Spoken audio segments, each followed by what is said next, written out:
Nagtipon-tipon ang nasa 180 barangay chairman mula sa iba't ibang distrito ng Maynila upang ipakita ang kanilang buong suporta sa PDP laban senatorial slate na kinabibilangan ni Pastor Apollo C. Quiboloy, Ronald Bato de la Rosa, Christopher Bongo, Philip Salvador, Raul Lambino, Vic Rodriguez, J.V. Hinlo, Jimmy Bondok at Congressman Rodante Marcoleta. Ang pagtitipon na ito ay naglalayong patatagin ang suporta para sa mga kandidatong nagtataguyod ng tunay na pagbabago at serbisyong may malasakit. Nanindigan ang mga barangay chairman na hindi sila matitinag sa kanilang suporta sa partido. Ayon kay Bay Alea Espidua, chairwoman at kinatawan na 180 barangay captains sa Maynila, ang layunin lang namin ay makatulong sa PDP laban at kay Tatay Digong. Lahat naman tayo ayaw ng droga at totoo naman na nabawasan ang kriminalidad sa Maynila dahil sa kanyang mga programa.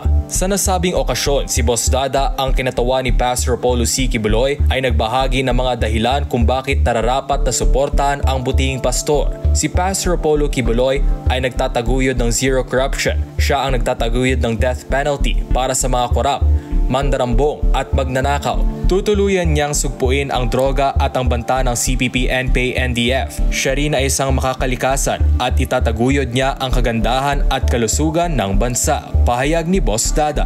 Dagdag pa niya, kahit nakakulong si Pastor Quiboloy sa Pasig City Jail, nakagawa na siya ng 70 bills. Hindi pa siya umuupo sa posisyon, pero mayroon na siyang 70 panukala na handang ipatupad para sa ikabubuti ng bansa. Ibinahagi rin ni Boss Dada ang mga konkretong nagawa ni Pastor Quiboloy bilang pribadong individual. Kabilang dito ang kanyang mga programa sa ilalim ng Kingdom of Jesus Christ, tulad ng Jose Maria College na nagbibigay ng scholarship sa libo-libong estudyante, Children's Joy Foundation na nagpaaral sa milyong-milyong kabataan, at ang kanyang mga proyektong pangkalikasan tulad ng cleanup drives, beautification at tree planting activities. Si Pastor Quiboloy ay matagal nang tumutulong sa mga nasalanta ng bagyo, lindol at iba pang kalamidad. Noong panahon ni Yolanda, sila ang kauna-unahang tumulong. Bilang isang pribadong mamamayan, malaki na ang kanyang naitulong sa gobyerno, lalo na sa laban kontra insurhensya sa tulong ng NTF-ELCAC. Dagdag ni Boss Dada.